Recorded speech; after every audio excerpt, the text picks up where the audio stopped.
رمضان کا مہینہ وہ بابرکت مہینہ ہے جس مہینے کے اندر قرآن نازل ہوا۔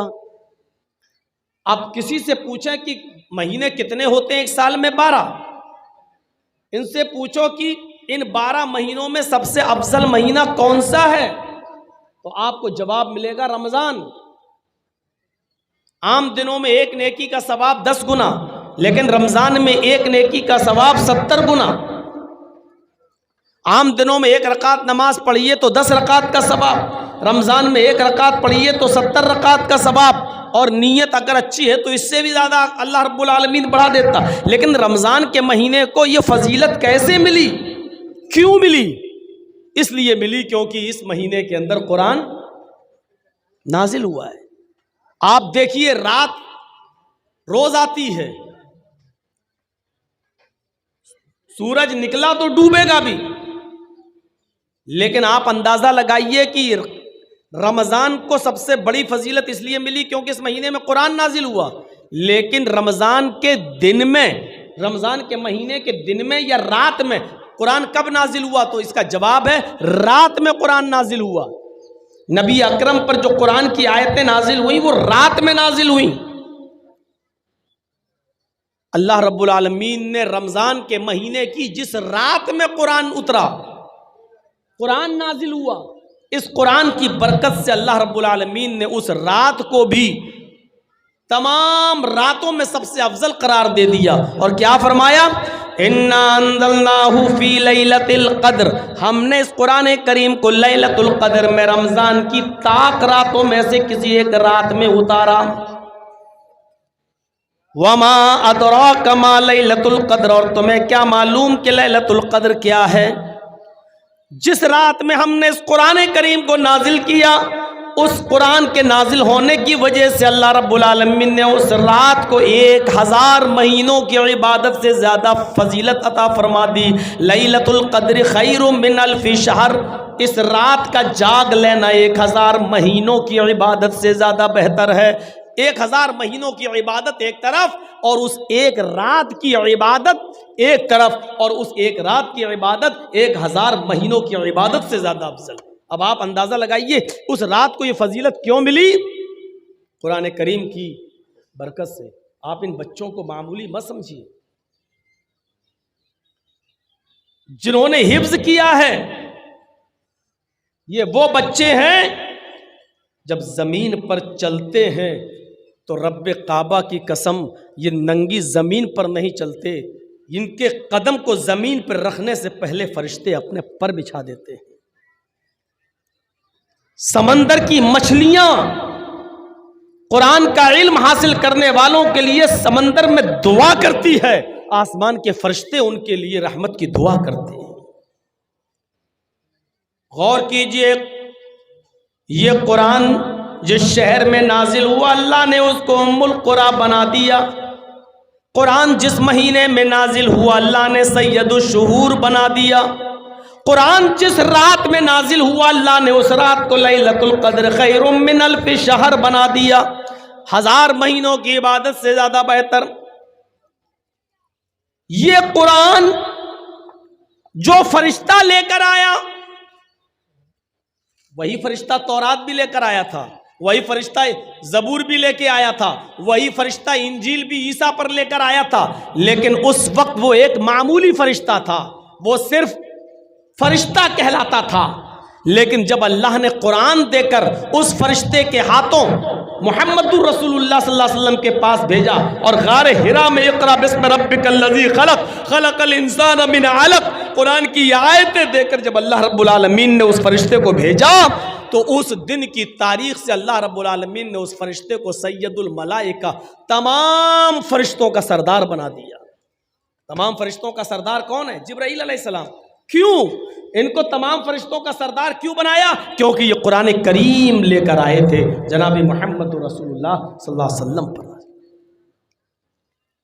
نبی سب برابر ہیں، کسی پر تورات اتری، کسی پر زبور اتری، کسی پر انجیل اتری،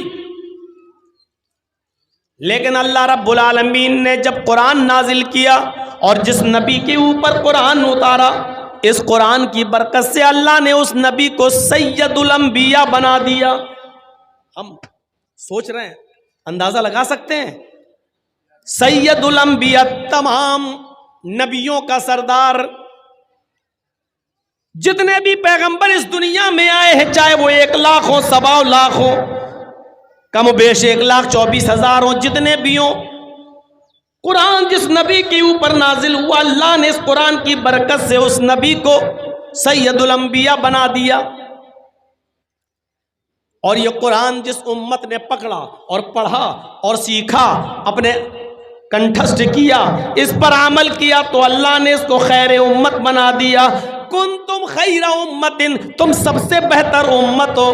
دنیا میں بہت سی امتیں, بہت سی قومیں, لیکن تمہیں سب سے بہتر قوم بنایا جا رہا ہے, اس لیے کیونکہ تم قرآن کو پڑھتے ہو اور قرآن کے مطابق تم دوسروں کو نیکی کا حکم دیتے ہو اور برائیوں سے لوگوں کو روکتے ہو. کنتم خیر امہ, قرآن جس امت نے پکڑا اس کو خیر امت کہہ دیا. جب قرآن شہروں کی حیثیت بدلتا ہے, فرشتے کی حیثیت بدلتا ہے, مہینے کی حیثیت بدلتا ہے, رات کی حیثیت بدل رہا ہے, تو ایسا کیسے ہو سکتا ہے جو قرآن پڑھائے اس کا مقام نہ بدلے اور جو قرآن پڑھے اس کا مقام نہ بدلے؟ ایسا کیسے ہو سکتا ہے؟ اس لیے اللہ کے نبی نے فرمایا خیرکم من تعلم القرآن وعلمہ, تم میں سب سے بہتر وہ ہے جو قرآن کو خود پڑھتا ہے اور دوسرے کو پڑھاتا ہے, جو خود سیکھتا اور دوسرے کو سکھاتا ہے. یہ ہے قرآن کا مقام, یہ ہے قرآن کا مرتبہ, یہ ہے قرآن کی حیثیت جس نے دنیا کی تمام چیزوں کی حیثیتوں کو بدل دیا. اللہ کے نبی فرماتے ہیں ان اللہ یرفع عن ھذا القرآن اقواما ویضع به الاخرین. اس قرآن پر عمل کرنے کی وجہ سے اللہ رب العالمین بہت سی قوموں کو ترقی دیتا ہے, عروج پر پہنچا دیتا ہے, ثریا عطا فرماتا ہے, اور قرآن چھوڑ دینے کی وجہ سے اللہ رب العالمین بہت سی قوموں کو ذلیل کر دیتا ہے, رسوا کر دیتا ہے, بہت سی قوموں کو نیست و نابود کر دیتا ہے. یہی قرآن ہے جس کی وجہ سے اللہ قوموں کو عزت بخشتا ہے, یہی قرآن ہے جس کی وجہ سے اللہ رب العالمین اگر چھوڑتا ہے کوئی اس پر عمل نہیں کرتا تو اس کی وجہ سے قوموں کو ذلیل کر دیتا ہے. قرآن جو سنتا تھا اس کے دل کی دنیا بدل جاتی تھی. آج یہ قرآن ہم سنتے ہیں تو ہماری زندگیوں میں انقلاب کیوں نہیں آتا؟ ہمیں بتائیے میرے بھائیوں, کیا تاثیر بھی کبھی بدلتی ہے؟ برف پہلے ٹھنڈا تھا, آج بھی برف ٹھنڈا ہے. آگ پہلے گرم تھی, آج بھی آگ گرم ہے. مرچ پہلے بھی تیکھی تھی, آج بھی تیکھی ہے. نمک پہلے بھی کھارا تھا, آج بھی کھارا ہے. چینی جب بنی تھی تب بھی میٹھی تھی, آج بھی چینی میٹھی ہے. گڑ جب پیدا ہوا تب بھی میٹھا تھا, آج بھی وہ میٹھا ہے.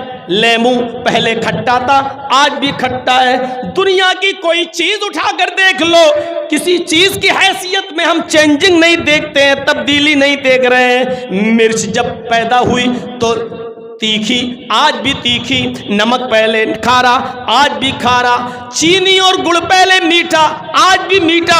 میرے بھائیوں, پھر قرآن کی تاثیر کیسے بدل گئی؟ پہلے جو قرآن پڑھتا تھا اس کے دل کی دنیا بدل جایا کرتی تھی. آج یہ قرآن ہم پڑھتے ہیں اور سنتے ہیں, لیکن آج ہمارے دل کی دنیا کیوں نہیں بدلتی؟ آج اس قرآن کی تاثیر کیسے ختم ہو گئی؟ یہ قرآن تو وہ تھا جو بڑے سے بڑے غصے والے انسان حضرت عمر فاروق جو غصے میں تلوار لے کر محمد رسول اللہ کی گردن اڑانے کے لیے جا رہے تھے, لیکن سنا کہ میری بہن اور بہنوئی مسلمان ہو گئے, اسلام لائے. جب ان کے گھر گئے, دروازے پر کھڑے ہو کر قرآن کی چند آیتیں سن لی. کہا بتاؤ کیا پڑھ رہے تھے؟ مارا بہن کو بھی بہنوئی کو بھی. جب بتا دیا گیا کہ ہاں قرآن پڑھ رہے تھے اور ہم اس سے بدل نہیں سکتے, ہم اس کو چھوڑ نہیں سکتے, تب حضرت عمر نے کہا اچھا مجھے بھی سناؤ یہ کیا ہے جو اس کو پڑھ لیتا ہے, سن لیتا ہے, پھر چھوڑنے کا نام نہیں لیتا. چند آیتیں قرآن کی سنی, ایک آیت دو آیت مشکل سے 3 آیتیں ہی پڑھی تھیں, اور عمر فاروق نے 3 آیتیں ہی سنی تھیں. چیخ پڑے, نہیں نہیں، یہ قرآن کسی انسان کا کلام نہیں ہو سکتا، یہ قرآن کسی انسان کا کلام نہیں ہو سکتا ہے۔ آئے میری بہن، آئے میرے بہنوئی، مجھے بھی اس ذات کے پاس لے چلو جس کے اوپر یہ قرآن نازل ہوا ہے، یعنی محمد الرسول اللہ صلی اللہ علیہ وسلم کے پاس لے کر چلو۔ جب حضرت عمر کو نبی اکرم کے پاس لایا گیا تو یہی عمر قرآن کی چند آیتیں سن کر محمد رسول اللہ کے ہاتھ پر بیعت کر کے اسلام لے آتے ہیں۔ قرآن کی چند آیتیں کوئی سن لیتا تھا، دل کی دنیا بدل جاتی تھی۔ آج کیا ہو گیا ہم قرآن سنتے ہیں لیکن ہماری دل کی دنیا نہیں بدلتی ہے۔ یہی قرآن ہے۔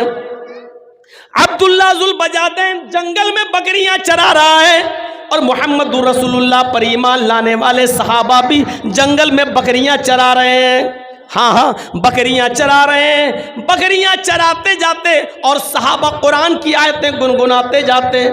بکریاں چرا رہے ہیں اور قرآن کی تلاوت زور زور سے کرتے جا رہے ہیں، جنگل میں پڑھتے جا رہے ہیں۔ عبداللہ ذوالبجادین جو پکا کافر ہے، اس کے کانوں میں قرآن کی آواز ٹکراتی ہے، صحابہ کو قرآن پڑھتے ہوئے دیکھتا ہے تو کان لگا کر سننے لگتا ہے۔ ابھی اس نے چند آیتیں ہی سنی تھی، جنگل میں بکریاں چراتے ہوئے چند آیتیں ہی سنی تھی کہ وہ فوراً اپنی بکریاں لے کر واپس آتا ہے اور اپنے چچا سے کہتا ہے، اے چچا ان بکریوں کو پکڑو، اب میں ان بکریوں کو نہیں چراؤں گا اور آپ کی غلامی سے آزادی چاہتا ہوں، اس لیے کہ آج ہم نے ایک ایسی کتاب سنی ہے، آج ایسی آیتیں سنی ہے، آج ایسا کلام سنا جو کسی انسان کا کلام نہیں ہو سکتا ہے۔ عبدالعزیٰ کو، یہ عبدالعزیٰ نام ہے ابھی ان کا، یہ کافر تھے۔ ابھی جب قرآن کی چند آیتیں سننے کے بعد اپنے چچا کے پاس گئے تو کہا اپنی بکریاں لو۔ چچا نے کہا کیوں، کیا بات؟ اب میں اسلام لاؤں گا۔ چچا نے کرتا اتروا لیا، لنگی اتروا دی، گنجی اتروا دی، جوتے تک اتروا دیے، بالکل برہنہ کر دیا، ننگا کر دیا اور فرمایا جب تم ہمارے نہیں رہے، اسلام لانا چاہتے ہو، قرآن پر عمل کرنا چاہتے ہو، قرآن پر ایمان لانا چاہتے ہو تو میں نے جو کچھ دیا سب کچھ واپس کرو۔ کرتا اتار دیا، جوتے اتار دیے، گنجی اتار دی، جو کچھ امامہ سب اتار دیا، صرف لنگی رہ گئی۔ کہا چچا جان صرف اتنی اجازت دے دو کہ میں اپنے گھر جاؤں اور اپنی ماں سے کپڑا لے لوں، اس کو ہم لپیٹ لیں اور آپ کی لنگی ہم آ کر واپس کر دیں۔ چچا کہتا ہے نہیں، اتنی دیر کی بھی اجازت نہیں دوں گا کہ تم اپنے گھر جاؤ، اگر تم اسلام پر عمل کرتے ہو، قرآن پر ایمان لانا چاہتے ہو تو تمہیں لنگی ابھی اتارنا پڑے گی۔ تھوڑی دیر کے لیے عبدالعزیٰ نے سوچا اگر لنگی اتار دوں گا تو بالکل ویسے ہو جاؤں گا جیسے کوئی جانور، بھیڑ بکری۔ پھر سوچا جب ایمان لے ہی آیا ہوں، کلمہ پڑھنے کے لیے تیار ہوں تو یہ قربانی بھی دے دینا چاہیے۔ اپنی لنگی اتاری اور پھینک دی اپنے چچا کے منہ پر، اور چچا کے گھر سے اپنے گھر تک برہنہ، ننگا، کما ولدت امہا، جیسے اس کی ماں نے اسے آج ہی پیدا کیا ہو۔ اس ظالم چچا نے لنگی تک چھین لی اور اپنے چچا کے گھر سے اپنے گھر تک جب آیا تو بالکل برہنہ اور ننگا آیا۔ راستے میں لوگوں نے اس کو ٹوکا، اے عبدالعزیٰ یہ کیا ہو گیا؟ اور عبدالعزیٰ کہتا ہے اب میں مومن ہوں، اب میں مومن ہوں۔ کیسا لگ رہا ہے یہ جملہ؟ اب میں مومن ہوں، یعنی ساری چیزیں اتار دی، اب میں مومن ہوں، یعنی ایمان قربانی مانگ رہا ہے۔ میں نے اپنے کپڑوں کی، جوتے کی، گنجی کی، یہاں تک کہ لنگی تک کی قربانی دے دی کیونکہ اب میں مومن ہوں۔ میرے بھائیوں ذرا تصور کرو کہ اس حال میں اب میں مومن ہوں کیسا لگ رہا ہے۔ آپ تو اپنی نیند کی قربانی دے کر مسجد میں نہیں آ سکتے ہو، آپ تو ہوٹل پہ چائے پینے بیٹھ گئے اور اذان ہو رہی ہے تو ابھی چائے بنی نہیں ہے، لیکن آپ کو معلوم ہے جب تک چائے پیئیں گے جماعت نکل جائے گی، لیکن آپ چائے کی قربانی نہیں دے سکتے ہو مسجد کے لیے۔ اذان کی آواز سن کر ہم مسجد کی طرف نہیں آ سکتے ہیں، ہم دکان پہ بیٹھے ہیں اور اذان کی آواز آ رہی، ہم دکان کی قربانی نہیں دے سکتے ہیں، اور پوچھو تو کہیں گے ہم مومن ہیں، ہم مومن ہیں۔ ایمان قربانی مانگتا ہے، قربانی۔ چچا نے اتنا ہی کہا تھا، اگر تم قرآن پر ایمان لانا چاہتے ہو تو لنگی بھی اتار دو. اور اس نے اجازت اتنی مانگی تھی بس کہ مجھے گھر تک جانے کی اجازت دے دو, صرف لنگی تو ہے, چادر پہن لیں گے اور آپ کی لنگی آپ کو دے دیں گے. کہا کہ نہیں, اگر قرآن پر عمل کرتے ہو, ایمان لانا چاہتے ہو تو لنگی بھی اتارو. اور اس نے پھر لنگی بھی اتاری. ایمان قربانی مانگتا ہے, قربانی. کیسا لگ رہا ہے اس حال میں عبد العزیٰ کا ایمان. بہرحال جب وہ اپنے گھر پہ جاتا, دروازے کو دستک دیتا, ماں نے دروازہ کھولا.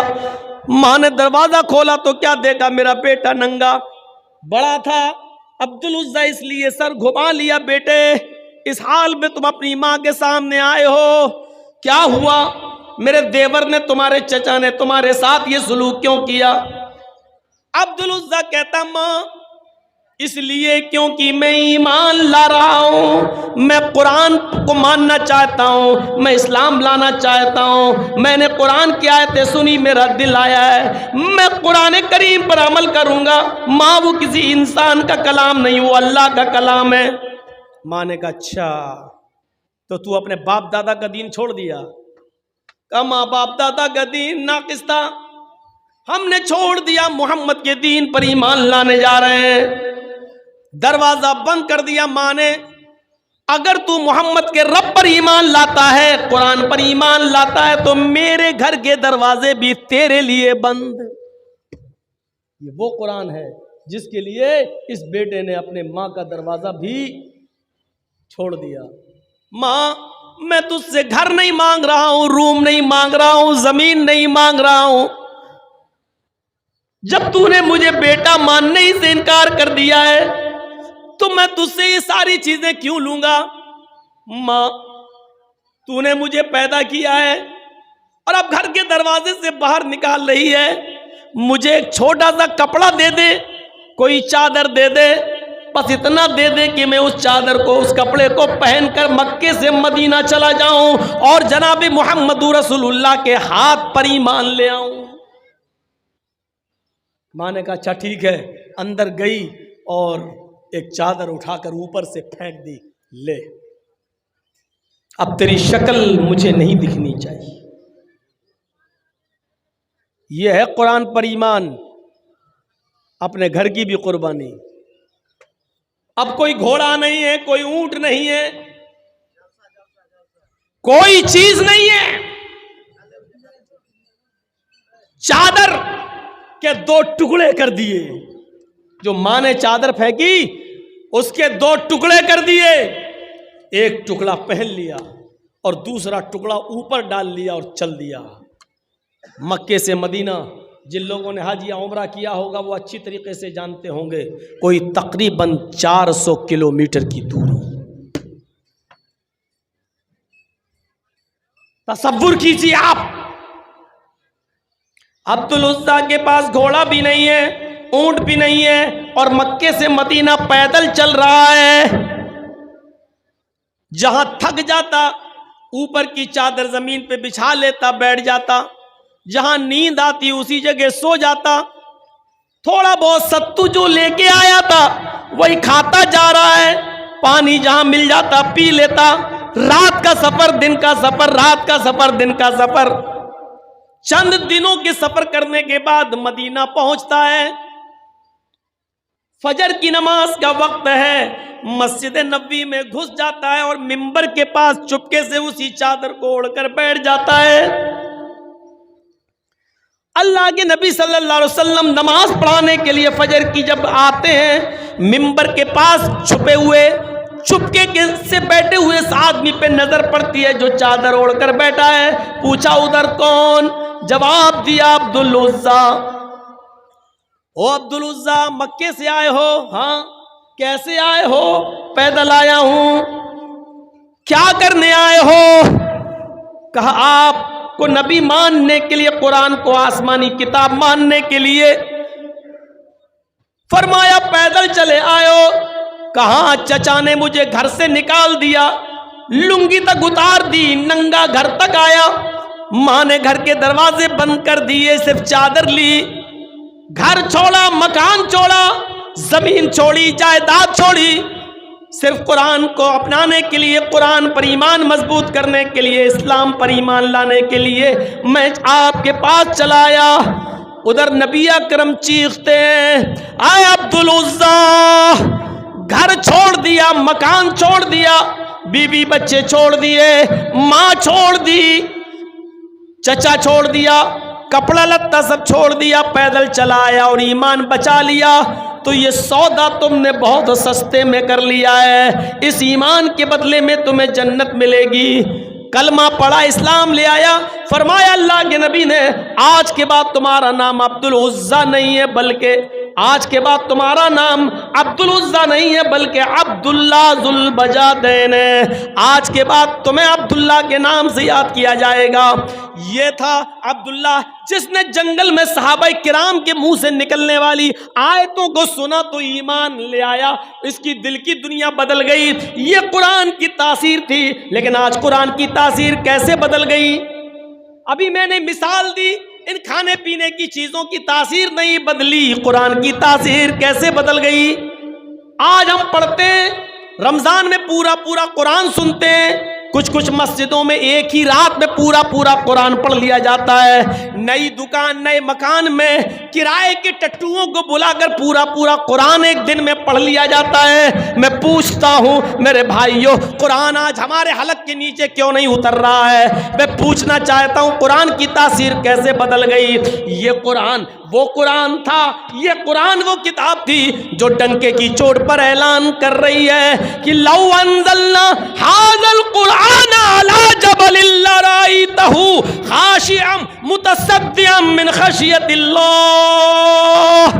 اگر ہم نے اس قرآن کریم کو کسی اونچے پہاڑ کے اوپر نازل کیا ہوتا، اللہ کہہ رہا ہے لو انزلنا ھذا القرآن علی جبل، اگر ہم نے کسی ایک پہاڑ کے اوپر ہم نے اس قرآن کریم کو اتارا ہوتا، لرأیتہ، تو اے محمد صلی اللہ علیہ وسلم آپ اس پہاڑ کو دیکھتے، آپ اس پہاڑ کی حالت دیکھتے، خاشعا متصدعا من خشیۃ اللہ، وہ جھکا جا رہا ہوتا، متصدعا پھٹا جا رہا ہوتا، من خشیت اللہ، اللہ کے خوف سے۔